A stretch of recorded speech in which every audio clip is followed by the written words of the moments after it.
So I thought it might be interesting to examine opening things, because that's certainly something that a lot of us from time to time struggle with. There are lots of different devices, there are different techniques. A lot of people would tell me that the way that they open a thing like that would be to run it under hot water, because then the metal would expand or it would make it easier. And I guess that's one way of doing it, as long as you're careful and you don't burn yourself. Another way would be to use a device. So you might use an opener like this one, the multi-opener. It's called the progressive multi-opener. You can actually put that on the top of it, and then holding the bottom. You know, it's come out of the fridge, it's still wet and slippery. I'd probably use one of those to hold it so I get a better grip as well. And then it's a case of just twisting it in a way that is probably easier than twisting the bottle top itself. Twisting that with the device, squeezing it fairly firmly, would actually help me open it quite easily. Another way I might do it, if I didn't have one of those, or if I was somewhere else and I hadn't taken it, maybe I will keep an elastic band in my handbag or my pocket, and then I will loop the elastic band with great dexterity around the bottle top, so that I've actually given myself something a lot easier to grip. So I've enhanced the gripability. Again, I'd probably still use that, and then I'd twist that open, and that would make it a lot easier to open than without that. Do you use either of those techniques at all? Yeah, I use a rubber band. Yeah, I love the rubber band. And then I sometimes put that as the base, so then when I'm twisting it, it doesn't move. Yes, so having that as the base, maybe then you hold it like that, or maybe you have two pieces of the mesh, and you can get the mesh from, you know, bargain shops, hardware shops. You buy a big lot and then you just cut it to the sizes you want it, but it certainly makes it a whole lot easier. I think, you know, that will be just as easy as using that for this particular sort of bottle. Would you like to open that?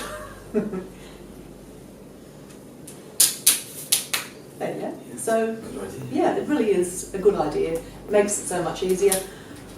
Having once opened a thing, if you live with someone who tends to put things on again very tightly, maybe you just keep the rubber band on, because, you know, perhaps they have done it really tightly and you want your refreshing drink.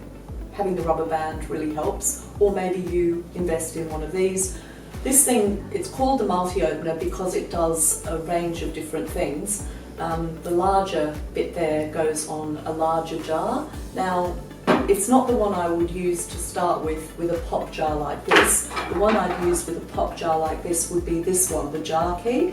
How you use it is you go around the jar and you find the spot where it seems to be able to bite in, and then you use a lever action to lift the jar lid up a little bit.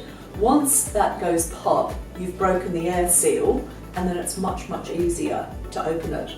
Do you have one like that? No, but that would you like to try it? Yeah. And I'll give you your idea of having that bit as well. So you just move that round the jar till the point you feel. There you go. So pop, easy. Isn't it? Yeah. I love my jar key. I have my little jar key at home. I use it every time. I love this pasta sauce. So it's great. And then once you've opened it the first time, then maybe for the second time, if it's a bit stiff, you use that, and exactly what you did there. Use the flat of your hand and your little bit of mesh, rather than doing that if your, you know, thumb joints or those joints there in your fingers are a bit sore. Be kind to your joints, that's the important thing. Where would you purchase these from? So these, well, we always keep a stock here at Walper, we bulk buy them, but you can get them from shops like David Jones, also Howard Storage World or House of Knives, they often have them. I'm thinking local shops here at Bondi Junction. You can order them online as well, but of course when you order online you have to pay the delivery fee, so if you've got the ability to get to shops where they have them, of course you're going to save some money. But yeah, certainly for our patients at Walper, we actually keep some in stock so that people can directly buy them from us. So they're good things. This one, the only thing I'd say about this multi-opener, that particular bit there is supposed to go through a ring pull of a can. Unfortunately, I haven't found that it can fit through the ring pulls of the cans I use. Maybe it does through some cans, but in this particular range, the Avanti range, there is actually also what's called a can key, which is made of the same heavy-duty plastic and it does actually work very well. But apart from that, this is great for lots of things. It has a little bit that opens beer bottles, and it also has a bit in the bottom which you really wouldn't think that it did it, but what it does for you, imagine if you had a plastic bag, imagine a bag of peas, okay? So a bag of peas isn't like a sandwich bag with that little Ziploc. You have to generally open it with scissors or something. If you haven't got scissors or don't want to, if you've got this thing, all you need to do is grip it firmly like that, and it's pull it along, and look, it slits it, which is great, isn't it? So one device does quite a few things. It does do successfully about 5 different things. The only thing, as I say, is I haven't found it helpful for ring pull cans, but there are other devices for that.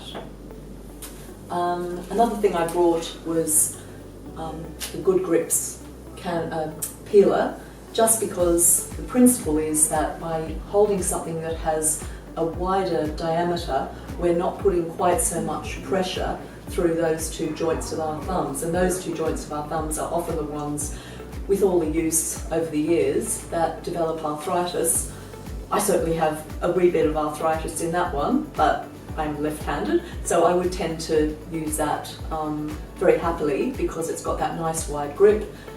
I even brought a few things today. I mean, that hasn't got a hugely wide grip, but for someone whose normal cutlery was quite narrow, even having something that little bit wider can give a great deal more comfort. And certainly for knives as well, having something that's just that little bit wider can be really helpful. Also with knives, I think what's really important is to make sure that they are really sharp, because we don't want to, strain to cut.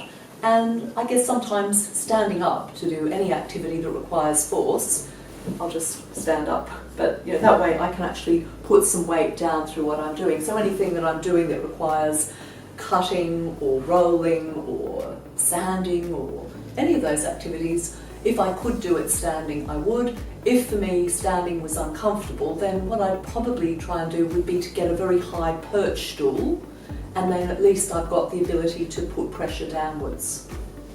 So opening a little container like this one, some yogurt, it's strawberry yogurt, so I'd be quite keen to open that. If I found it difficult to actually grip that, which I might well, then one of the things I might do would be to enhance my grip by using some grip mesh, and to, if I have the dexterity to do it, to hold that and to hold the actual container in my hand.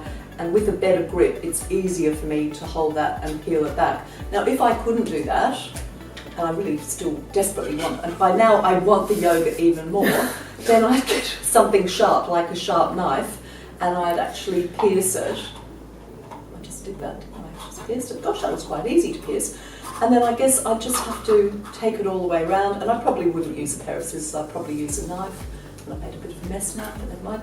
And then I'd peel it back like that because I want that yogurt. So that's one way of doing it.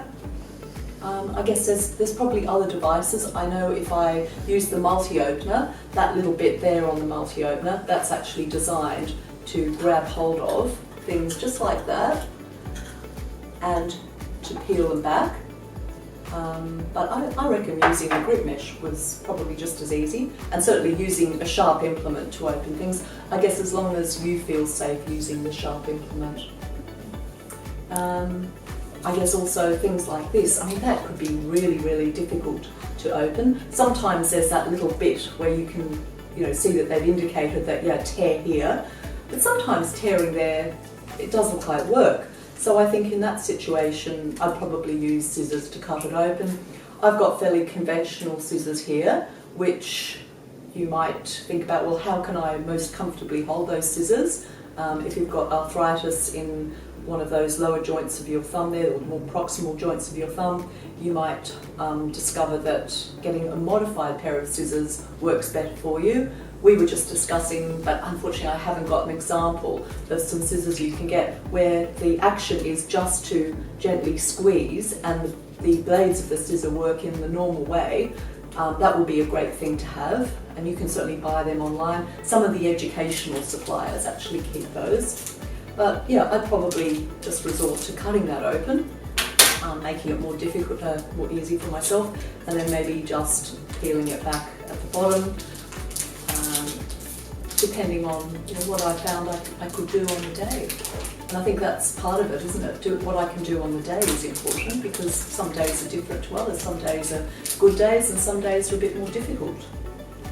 So I've got a ring pull can here. Now it's a very small one, and I think for a lot of people getting under that would be quite challenging. I think it'd be quite challenging for me. Now I would tend to use my fingernails just to lift it a little bit, and then maybe try levering it with the fork. I'd use perhaps a spoon, and I don't know if the camera picked that up, but it just made that little hiss. So the airlock is now broken, and then I guess maybe I just continue to use my fork or my spoon, put it in a little bit further, and just gradually ease it off like that. And then, you know what, I probably wouldn't drink it from the can. I'd probably pour it into a cup that I felt happy to use. So now it's open, I could do that. Maybe I could put a very thin straw in that. It's a particularly small can. I think most cans would be a little bit bigger than that, but that's certainly one way to do it. As I said, in this same range, the Vanti range, you can actually get the can key, and it does that same task very well. I just don't have one available today.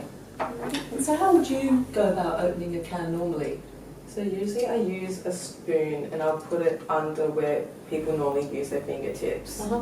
And then it gives you like a lever to be able to put it over, and then you can push it back. Perfect. And then it opens like a normal can. Beautiful. Without having to use too much pressure through Yes. your wrist. Yeah. That's how normally I open with a little spoon. Thank you. So just thinking a little bit more about how we hold and handle things, we want to maximise our ability to do things, but we also want to make sure we're not damaging ourselves. So one of the things we could do is to do things in too much of a repetitive way. So I guess it's important when we're doing things, if we start to feel sore or fatigued, to have a rest. That's important, just to have a rest, maybe just to gently massage the area. Occasionally we might even want to put ice on something that's a bit inflamed, and I guess plan ahead for the day as to what the weather's going to be like. At the moment, on the day we're filming here, we're looking forward to a heat wave in Sydney, so we know that over the next few days we're going to be pretty hot, and that will probably affect what we do and the timing of all sorts of things we do. So if I'm thinking about holding things, holding something that is wider is easier in the longer term than holding something that's very narrow for a lot of people in terms of their thumbs and fingers. But I'd say also, why would I want to hold something like that in the air where it's heavy? I wouldn't. I would want to put it down so that I'm, bearing less weight. So having things that are already supported is a good idea. So if I was doing this standing up, I'd probably want to do it standing at the kitchen bench, because the kitchen bench is a good ergonomic height for me, rather than having it low down, perhaps on a coffee table or a kitchen table even, or a dining table. So kitchen bench, good height for me. I'm a sort of average height for my generation.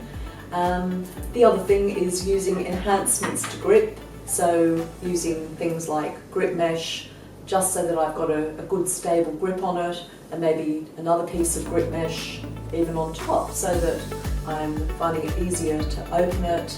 I'm perhaps using that gentle movement like that, rather than doing a grip where I'm really relying on my fingers and thumbs. If I'm doing it that way, I'm really putting much less strain on them by using the palm of my hand. Likewise, if I was carrying something, I might use a trolley to carry things, to move things around, or I might just think about the larger joints of my body. Rather than using the smaller parts of my body, can I use my forearm to carry a bag? Maybe not, maybe that's sore. Maybe instead I use a bag with a crossbody strap. Now fortunately, crossbody straps are very fashionable at the moment, so it's actually quite easy to find bags with crossbody straps, as long as you can safely get that crossbody strap on and off. then why not consider using that instead of something that you're having to carry in your hand and constantly maintain that tight grip.